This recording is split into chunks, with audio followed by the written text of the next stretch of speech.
Alright, welcome back. Last time we went ahead and finished up the political tree, and have gotten started on the economic tree of the Siberian Free Territory.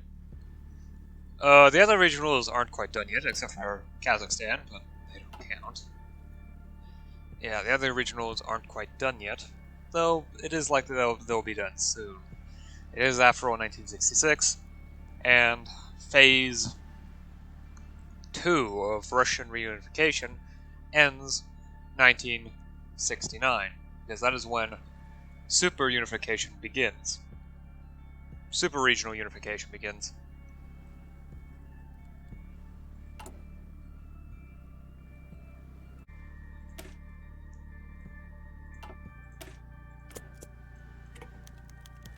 The diplomatic approach. Excuse me, companion, do you have a moment to talk about what you can do for the Free Territory? Danube began to formulate a response to the man at the door, but was never afforded the chance. You have the ability to help your commune in more ways than you can imagine. It's not just the Black Army that defends us, it is the people in the factories and those willing to march in the streets to spread our message. Danube smiled politely. He didn't bother with these types. He didn't hate where he lived. Didn't like it either. Like most in Kemerovo, Danube was just trying to get by. He worked at the steel mill until 6, picked up his dinner, and returned home, ready to settle down for the night and do it all over again. He didn't care much for liberation this, and people's justice or struggle or whatever the buzzword this week. Hey, I appreciate it, but I'm okay. Thank you. Enjoy the rest of your night. Danube began to close the door but was stopped when the uninvited guest quite literally put his foot in the door. You may be okay, but how's your neighbor, your family? The issue with cities can sometimes be apathy. I'm sure you understand that. Yeah, I guess I do, but what you may not understand, companion, is how integral you are to the bigger picture. The regimes before you saw you as a number, a line on a chart. I'm not here to bug you or ruin your night. I apologize if I have. The man pulled his foot out of the door, testing to see if Danube would close the door on him. No, you're fine. I was just tired, you know. Got off work and everything, Danube said, leaving the door open. The man took his chance, stepping into the door, pamphlets in hand. Danube stammered some kind of objection now, but the man had already entered, discussing the opportunities before him. Danube sighed. If this was gonna be how life was from now on, might as well make the best of it. A city is only as strong as you can make it. Focus gave me boosts to industry tech, so I'll take advantage of that. Especially since the production part of industry tech happens to have a longer base research time than everything else. Everything else is the same base research time. Looks like Omsk is finishing up there a little bit. Of course, it's decently likely they end up collapsing. Thankfully.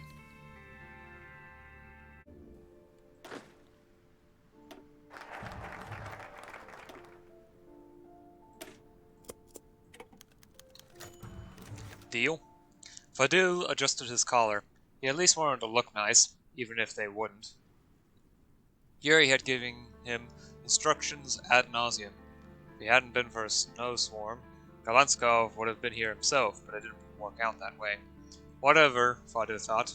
He wasn't even sure which concessions to give them. They lived in an anarchist society. What do they want? More freedoms? Fadil pushed open the door to the meeting room. He sighed, setting his papers and coffee on the table.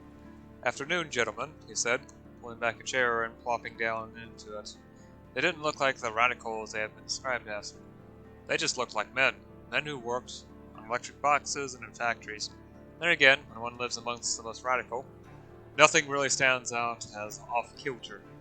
I understand you're looking to work. No, I take it back. You tell me why you're here.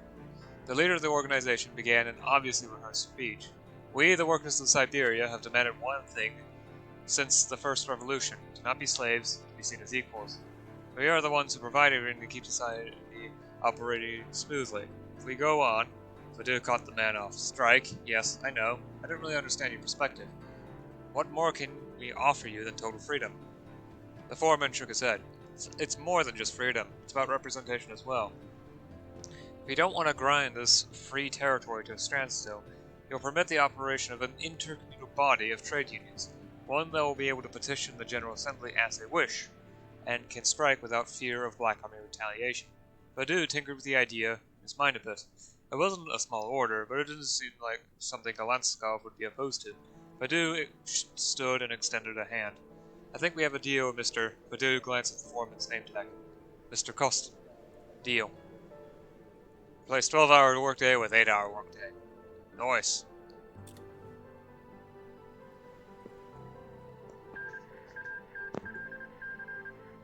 He will wipe away every tear from their eyes, and death shall be no more. Yeah, definitely looks like Sheeta's unifying.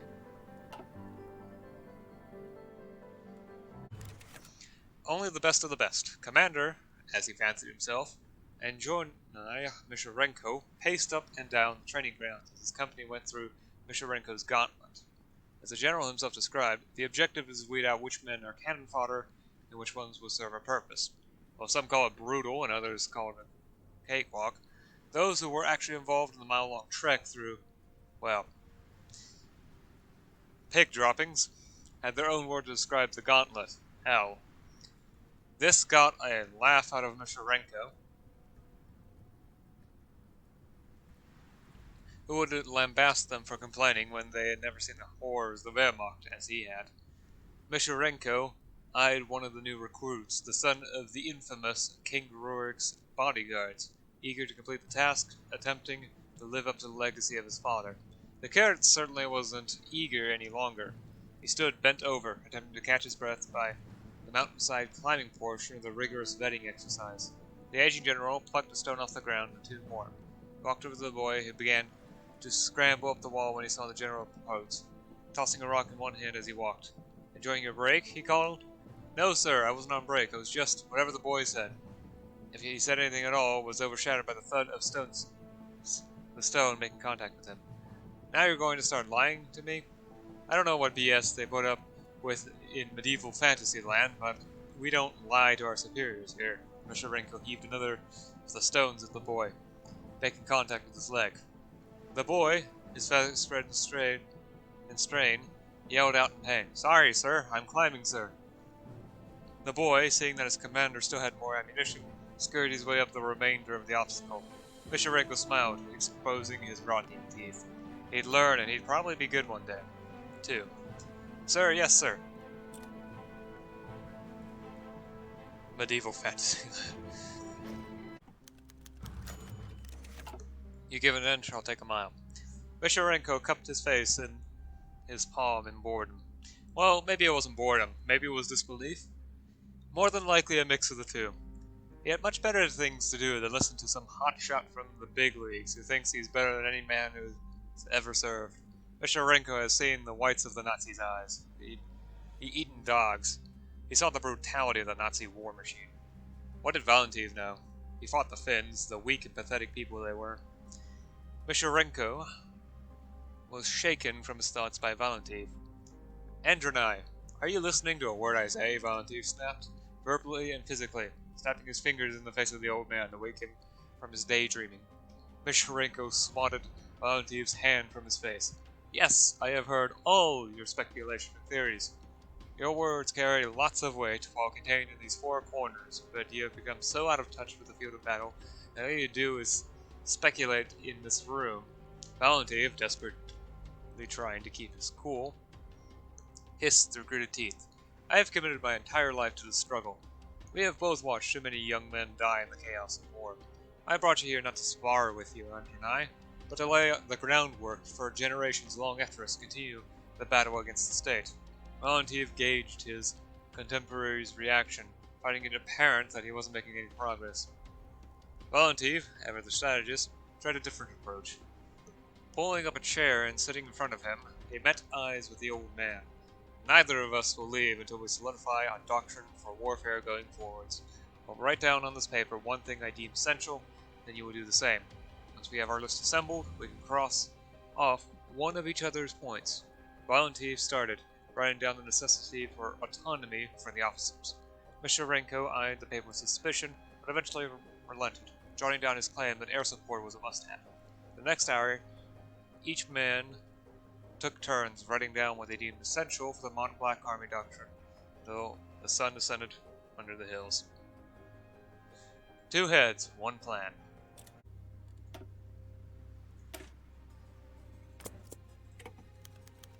War ain't all it cracked up to be. Up you go, called his squad leader, hoisting the scrawny Stefan into the back of the vehicle. Stefan scuffled up the side of the vehicle, trying to get a look over the edges. All he got was a boot to the face. "Watch it," barked one of the squad mates, trampling over the recruit as he took a seat. "What the hell are you even doing? You look like a turtle on a shell with all that gear." What the hell was he doing? The question resonated with Stefan. He was only 17, had never held a gun in his life, and understood next to nothing of tactics, but what he lacked in military theory he made up for in stories. The boy was in love with the idea of heroism, and what was more heroic than the army? "Hey," the same squad mate called out. "You gonna hump the side of the vehicle, or are you gonna get over here with so the rest of the team can get on?" Stefan nodded, lunging from one side of the armored vehicle to the other, the one with the benches. "So what are you doing here?" the burly man questioned. "Well, Stefan cleared his throat. "Well, I guess I wanted to help out." "Yeah, well, you're doing a hell of a job." The seasoned veteran sneered. Stefan remained silent, only looking down. "Hey, I'm just giving you trouble.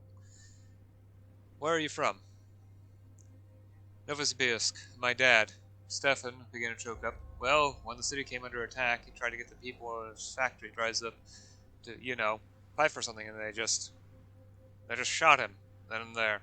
The man beside him nodded, understanding his story quite well. "Your dad sounded like a brave man." Stefan nodded. The soldier patted him on the back. "You seem like a good kid." The man extended his glove hand. "I'm Danovich. I'll help you get the ropes. What the state fears, true camaraderie." Right, that should help. A two-act play. Since when were Stepanov's teeth so white? Had they always been that way? Valentin couldn't tell. The more he thought on it, had he ever seen Stepanov smile? Surely it must have at some point. But as much as Valentin sifted through all his memories, he couldn't find the faintest image of Stepanov's teeth. Well, he'd never need another one. The man was all smiles now as he read over the document. "I love this. You two built this?" He swung a fat finger between Valentin and Misharenko. Misharenko, the vain old bastard he was, jumped in to claim the credit. "Well, it was drafted by myself. I just had my companion give it his seal of approval because of Frank." Stepanov raised an eyebrow and looking to Valentin. "That's BS. Companion Alzheimer's has no idea what he's talking about," Valentin rebutted. "Very classy. Attack a man for his age. For his experience, I've served valiantly for freedom against the Nazi tyranny, and I do the same today," Misharenko boasted. Stepanov shook his head and removed his glasses. "I don't care who wrote which words. What matters here is that this doctrine is solid. Good work. Both or either of you." Misharenko, his smile pulling up his jowls, proudly walked out of the room. Valentin shot a confused glance at Stepanov, who simply responded with a shrug. A new doctrine for a new army. Comrade Alzheimer's. Alright, more skeleton contact for Vietnam.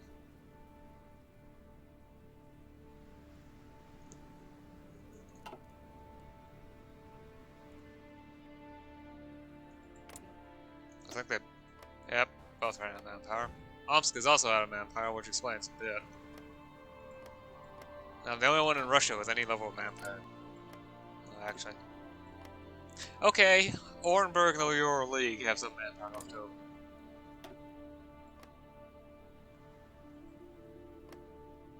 And the Free Aviators. Yeah, no Nega. I think maybe Kazakhstan, but I don't know. Okay, they actually have a decent amount of manpower.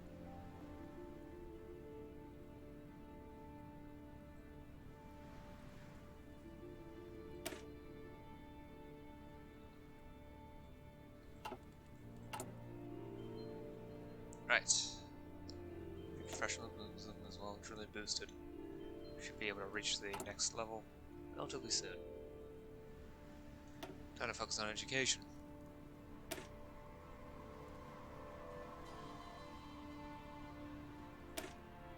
I think I'll go this way. Teaching the teachers. This, Pavel held his weapon high above his head, showing it off to the class. Is a gun. The unimpressed room did not stare in awe at the weapon as Pavel expected. Not just any weapon, he continued. This is an authentic 1947 automat Kalashnikov, or as you may know it, the AK-47. Who here knew what the AK stood for prior to me saying so? Come on, show of hands. Nearly the entire room of engineers, artists, and scientists begrudgingly raised their hands. Oh, don't lie to me. There's no way all you knew that.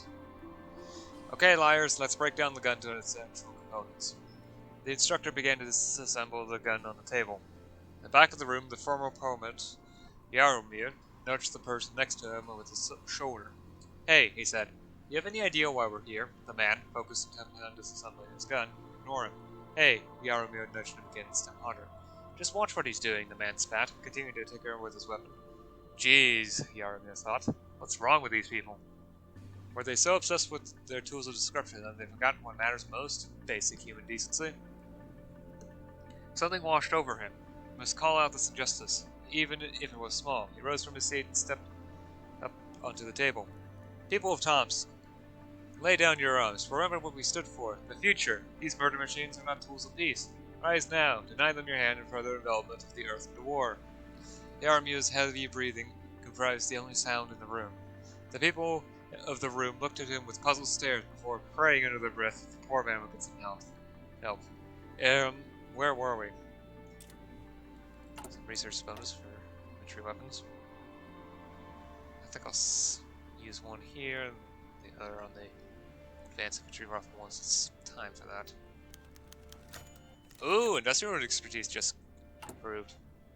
Nice.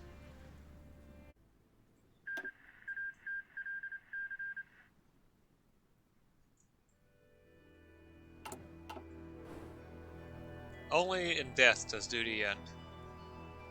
Oh, we've got Samara as the victor. Western Russia, they're the second to unify. Which is silly because West Russia usually is among the last. Anyway, Samara unifies West Russia. A communique detailing the birth of the Provisional Commissariat of Western Russia has reached many news agencies around the world by unknown means.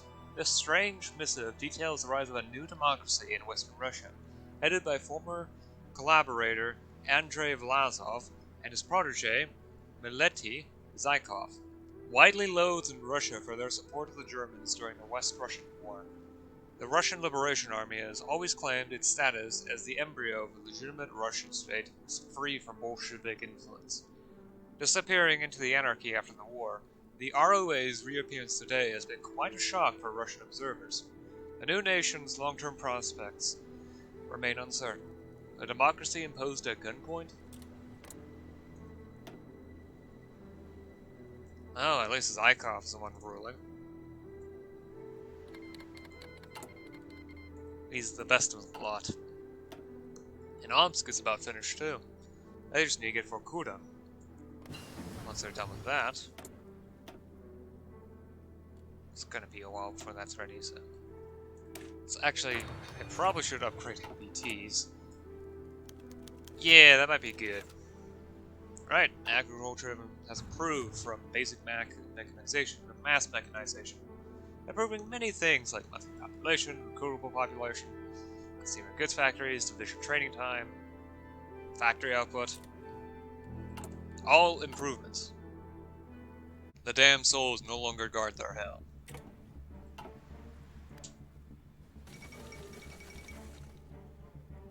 The Black League unifies West Siberia. Scattered news has escaped the wastes of West Siberia, whispering the shadowy Black League's unification of the region. An apparent breakaway of the now defunct West Siberian People's Republic, the Black League's mission statement is to rebuild Russia in order to protect the people from further German aggression. With the League's founder, Dmitry Karbyshev, dead shortly before the outbreak of the German Civil War, his student, Dmitry Yazov, now leads the young statelet. Promising a return to a pre-war quality of life, Yazov enjoys great popularity. His military reforms suggest a strong emphasis on the reunification of Russia. With the League's back to the Urals, and with Central Siberia seemingly looming ever closer, the future of the region seems uncertain and turbulent. Ominous. So we just need to see who wins the Far East. If no one does, just sweep east.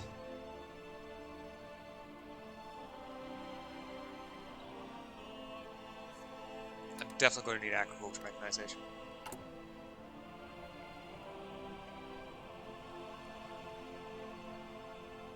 So that's once it hits 240, the growth rate divides by 4. Reach for the dawn. Think. Ramu's office was a mess. Papers scattered all over the floor, only distinguishable by the different colors of ink on them. Maps hung from the walls decorated with X's and check marks, as if he were a pirate hunting for a lost treasure. Ramu wasn't searching for gold pieces or long-forgotten jewels. The treasure Ramu sought out was worth more than any metal he was hunting for her, to which he found absolutely nothing. Ramu heaved a large book off the shelf and sat it down with a thud. Why had they chosen him for this? He flipped through the pages, looking for something, looking for his help. Book number 480 was no different than the last. Ramu, resigned to his chair, massaged his temples. Was he really going to find the answer in a book? Which document outlines the difference between helping and hurting?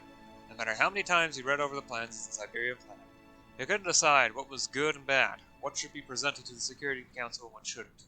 3 knocks on the door finally broke the silence. Ramu rushed to answer.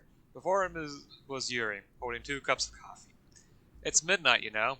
Ramu wiped the sweat from his eyes and nodded. Well, let me in. I might be able to help. A long night ahead. We will disregard the Siberian plan. Rigid economic planning both restricts the rights of our citizens and harms our economy in the long term. If we truly wish to see Russia prosper, the glory of communism prevail, we must abandon these authoritarian ideas of controlling the economy through the state. Picard tried and failed. If we wish to see true prosperity, we must allow workers' organizations and unions to decide for themselves what to produce as a natural reaction to the needs and demands of the society and the economy. While some decry such a system as capitalism under another name, we reject such a title. This is a true socialist economy. So, Onega's gone. The anti-communist voluntary guard is gone. The doorway to Europe lies open, and with it comes the smell of war once more. They're still at war with Finland, though. How exactly this will end up depends. The workers' territory. I don't know how to run a factory, Aliyev. Normal people don't know how these things. The woman slapped her hands on her sides in exasperation. She loved Aliyev. He was her first and only love, but God did he get on her nerves. Spending 20 years with a man would do that to a person. Her husband only scoffed, setting his notes in the assembly on the dinner table. He shook his head as he walked to their room, kicking off her shoes by the door. She peered over from the side of the table she was sitting at and scanned over the notes. Did you really say that? I mean, Aliyev, you understand that this is not a victory for us, right? You've got a kid and a half. She rubbed her large stomach. The thought of her husband being responsible for the house was one issue. Running an entire workers' co-op to challenge the industrial might of the East and West was a possibility. Aliyev rounded the corner back into the kitchen, his tie dangling around his neck. The Siberian plan was a disaster, Anastasia. I know you were smart enough to recognize that. It tramples workers' rights and security. Security, which for the record, never came. I mean, just look at where we are now. Anastasia massaged her forehead. Why was her husband such a brute? Not everything was an ideological struggle. Sometimes the politics of a decision mattered much less than the pragmatic things. Aliyev, you're going to have 2 children rampaging throughout this house. I can't do this alone. I understand this means everything to you. It means so much to me, but not everything is a battle. She stood and walked to her partner, planting a kiss on his cheek. Aliyev digested the message, debating it within his head. Anastasia, my love, you know I would do anything for you. I want a better world for our children. That's all I want. His spouse sighed and returned to her seat. Fine, she thought. If this blows up, she reserved the right to tease him about it. Forwards, together. Poverty rate improves. We go down from war economy to partial mobilization, which actually helps with constructing civilian factories, and construction in general. It weakens military factories, but it also means I get more movement power. A lot of debuffs to the legacy of the Siberian plan. However, poverty rate improves. Oh well. All in all, I think it's fine. Little fires burn brightest. Bright orange, that's the color of love. Some will tell you it's a dark, passionate red. Others will tell you it's a deep blue to rival the darkest trenches of the ocean. Love is not a rainbow of colors built from the years spent, learning, crying their eyes out, screaming at the top of their lungs. Love is not a collection of experiences. Love is a spark.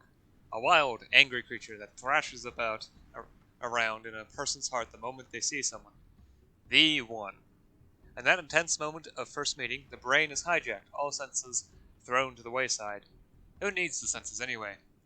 Love is pain, a battered and broken creature that has suffered too long inside your stomach. It yearns for freedom, for a miracle, to escape from its cage. Yet it remains dormant and docile, love. Love is a broken promise, a jealous and bitter creature tired of putting up with non-existent BS. It rips open its chest and pulls out its beating heart and demands its partner shatter it to the ground and turn away as its pieces scatter into the wind. Love is forgiveness, a remorseful and pitiful creature which clogs up the organs of the body with sorries, pushing them up the throat with all their might. Love is in an instant, a moment of connection between two people that sets them on the course for the rest of their lives.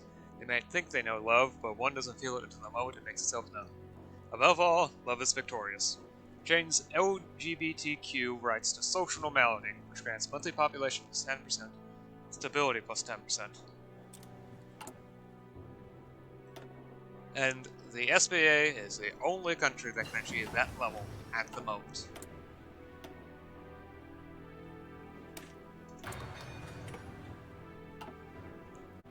What we can learn. Nothing here makes sense. Yuri Kolesnikov slammed fist on his desk. The documents before him, so aptly named An Objective Analysis of the Military State of Novosibirsk, made Yuri sick to his stomach. Mishurenko, he could expect this kind of behavior out of, but Zalantiv would come over the man that he'd signed off a report praising Alexander Porkrishkin. Yuri leaned back in his chair in disbelief. Seriously, companions, I should not have to tell you that this power-hungry, this sadist, this... Yuri searched his brain for more harsh words, but his general came up empty-handed. He let out a long sigh. I guess I just can't believe this whole thing. The two men in his office shared a look. The two fought at every turn. Yet, had settled on this appraisal of what could be adapted from the warlord state of Novosibirsk and applied to a modern, free Novosibirsk. Mishurenko spoke first, looking straightforward and stoic. Companion Golanskov, with all due respect, you don't know the first damn thing about war. Valentin slammed his forehead in frustration. God damn it. Yuri leaned forward, his disbelief rapidly metamorphosing to rage. Excuse me? Companion Golanskov, Valentin sheepishly interjected. Yuri, my hate for tyranny burns just as bright as yours. I find their methods sickening and cruel. Valentin paused, carefully choosing his next words. However, that doesn't mean we can't take something bad and make it good. Porkrishkin was an army man through and through, and such, he left very detailed notes on his preferred methods of war, specifically pertaining to aerial combat, something we are lagging behind in. Yuri mulled over Valentin's explanation, the two military men standing in silence before the hero of the free territory. Yuri shot an icy glare at Mishurenko. If we begin to mimic the state, will we be shocked when we become it? Yuri paused. Yet, I understand your point of view. You have my green light, now get out. And burn it, too. This is one of my favorite events. The black dress. The wedding, though long planned and looked forward to by most attendants, was, as befitting the territory of the Black Army, an anarchic affair.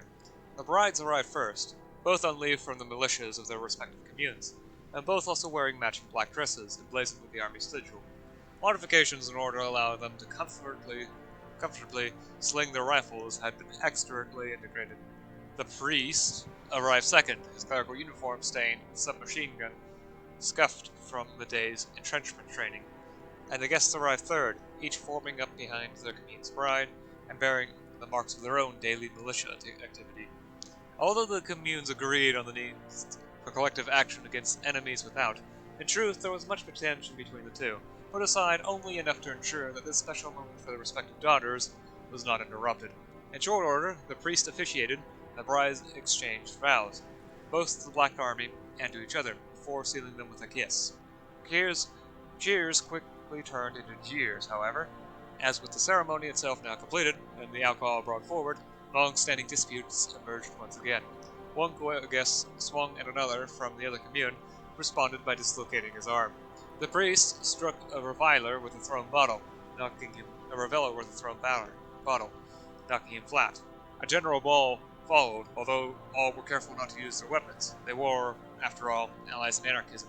As one bride broke the nose of her new wife's cousin, she laughed in delight before helping him to his feet, knowing that they would fight together against their communal enemies for many years to come. A strange wedding indeed.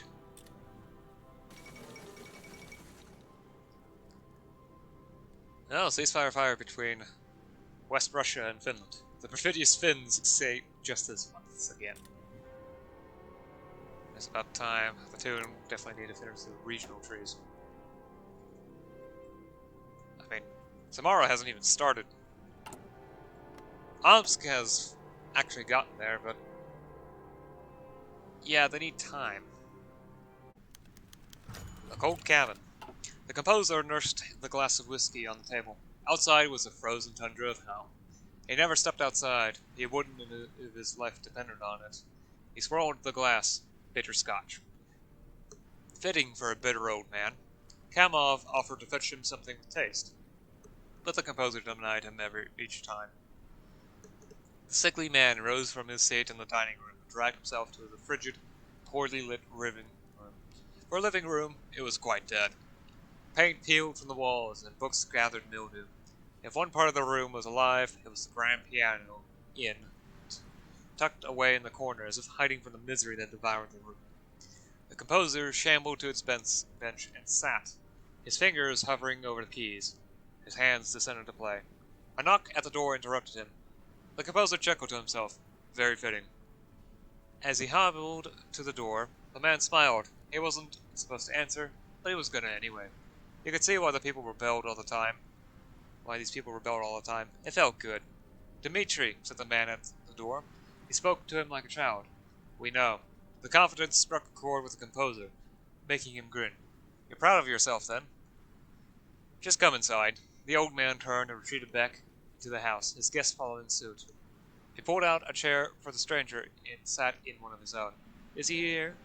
Who, Kamov? So you know why I'm here. The composer threw back his head in laughter. Of course he came for the helicopter. I don't know why Kamov thought he could hide such a creature. The designs are in the second drawer of his nightstand. Dmitri grabbed the hand of the stranger and poured his soul into his eyes. Do some good, yeah? Alright, some transport helicopters will at least start out the production of them.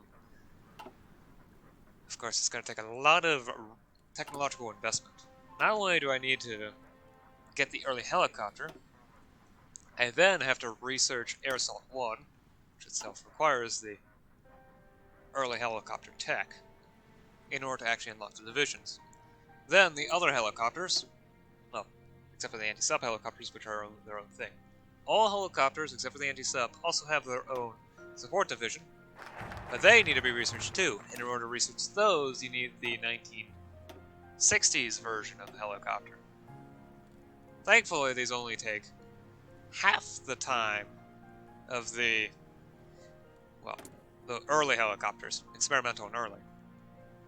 Which at least makes it a lot easier to deal with.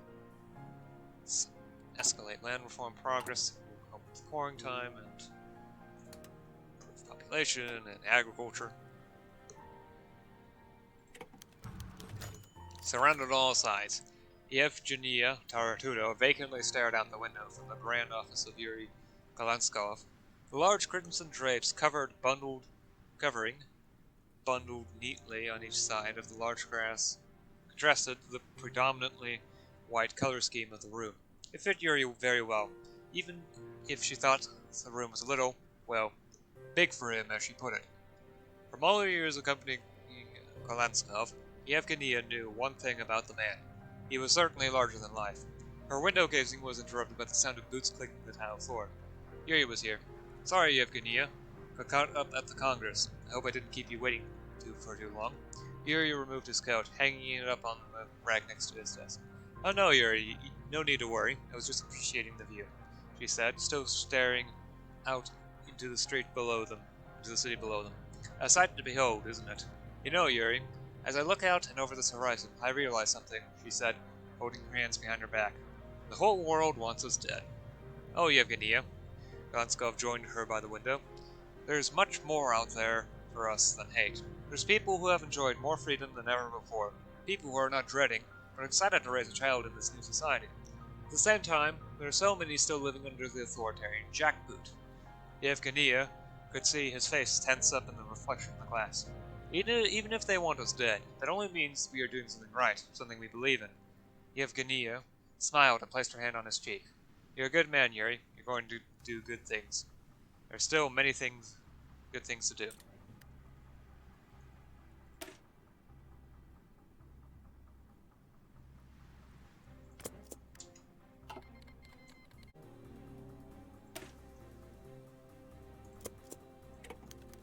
An international movement. Yevgenia pulled down her skirt, crossing her legs as she allowed the Security Council to read her proposal. She had spent the better half of her career in Russian politics drafting the groundwork for the agency. For her agency. Yevgenia had experienced doubt her whole life, doubt she could lead, doubt she could even perform the simplest of tasks, all because of her gender. Not only did this make her one of the founding members of the Free Territory, it gave her a foresight like no other. The enemies of Russia were not to be found just beyond the Urals or in the port of Magadan. The enemies of anarchism were the superpowers of the world, those who sought to preserve the status quo. To maintain a free territory, the international threat would have to be addressed first and foremost. The board of men before murmured between each other, pointing to certain lines of the proposal with their pens. Yevgenia broke the silence. I trust everything is to your liking? Stepanov removed his glasses. Page 12 strikes a chord with me, Miss Taratuda. You're right, and I quote, that the members of this agency uphold an oath to protect the continuation of the revolution at any cost. Can you elaborate on that? I had a feeling you'd ask, Comrade Stepanov. It is my firm belief that this organization's top priority is to assist in our crusade to liberate the people of Russia. By extension, this means safeguarding our pre-existing communes. The biggest threat in my eyes, Companion Stepanov, in my experience in working with some of the neighboring states, is that of the international powers. They will do everything in their power to tear apart this experiment and exploit it to their will. We must subvert them before they do us. You have our green light, Yevgenia. Best of luck.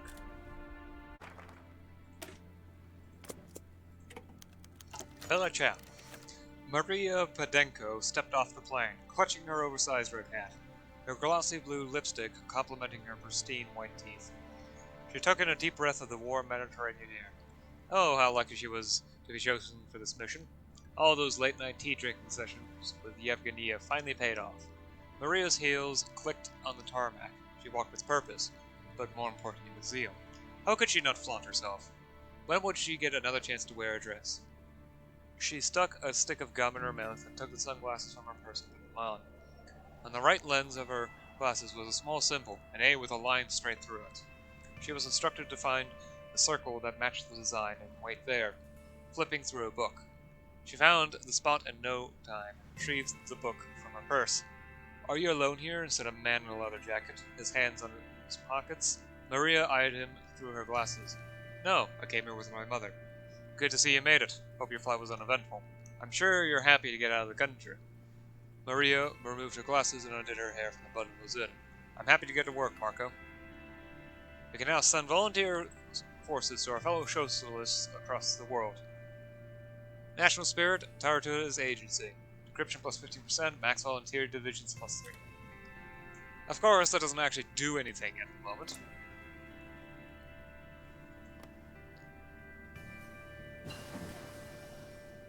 but it's nice to have. I mean, there's hardly any libertarian socialist countries in the world, and I don't think any of them find themselves in war, so... yeah.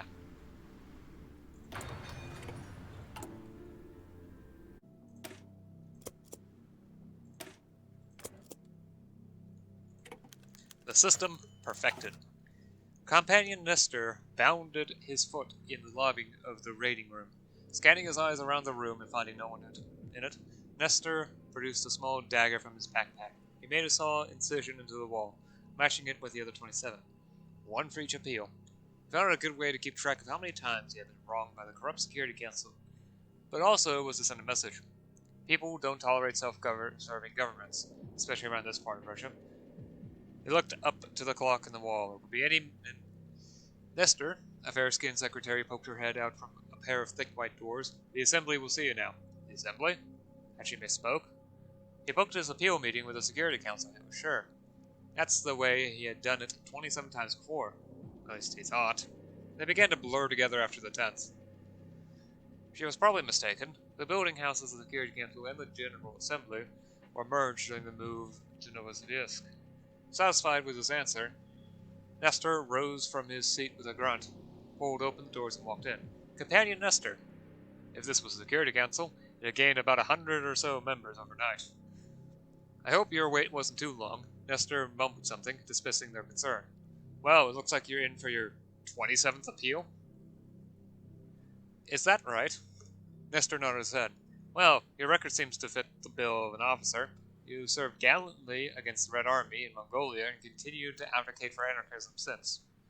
Nestor was in shock. Not only were they not immediately disregarding him, the people of the General Assembly seemed eager to welcome him aboard. Very well, then. I will open up this body to voting on the promotion of Companion Nestor to the rank of officer. The vote is unanimous. Oh, hey. I keep the same flag because this country is still completely unfinished. Yeah. So, 2 unifiers have appeared to the west of me. First, Omsk, Joy, and Samara. Yippee! At least they have the democratic variant, which is better than all the other ones. You've got, beyond that, nope, it's Bunyachenko.